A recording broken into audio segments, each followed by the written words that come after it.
Welcome back to my true stories and from my book Confessions of a Salesman. In sales, one of the most important parts of any appointment is the first few minutes, breaking the ice, building rapport, making the customer feel comfortable. Over the years, salespeople have come up with all sorts of creative ways to do this. Some are more effective than others.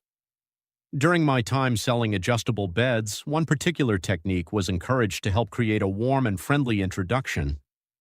Before attending the appointment, we would stop and buy a nice cream or an ice cake. Then, when we arrived at the customer's house, we would present it as a small, thoughtful gesture. The line usually went something like this. "The lady from the office said you sounded really nice, so I thought I'd bring you a little something to cheer you up." It was simple, disarming, and surprisingly effective. Most customers would smile, invite you in, and often offer a cup of tea.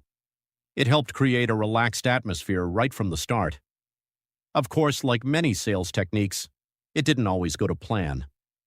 On one particular occasion, I arrived at a customer's house with the usual cake in hand. Everything was going smoothly. The introduction was friendly. The customer seemed pleased. And as I stepped inside, I was feeling confident. Then it happened. The cake slipped. Before I could react, it fell from my hands and landed upside down on the carpet. Fresh cream everywhere. Not just a small mess, a proper mess. For a moment, everything went quiet. The customer looked down at the carpet, then back at me.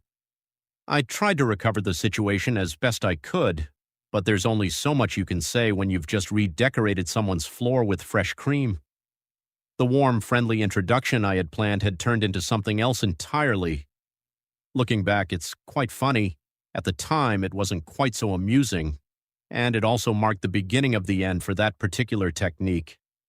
Not long after, practices like bringing gifts were frowned upon and eventually stopped altogether as they were seen as a form of inducement. But for me, that moment stayed memorable for a different reason. Because it reminded me that in sales, no matter how carefully you plan your opening, sometimes things can fall apart before you even get started, quite literally. If you like my stories and want to hear more, please subscribe to my channel.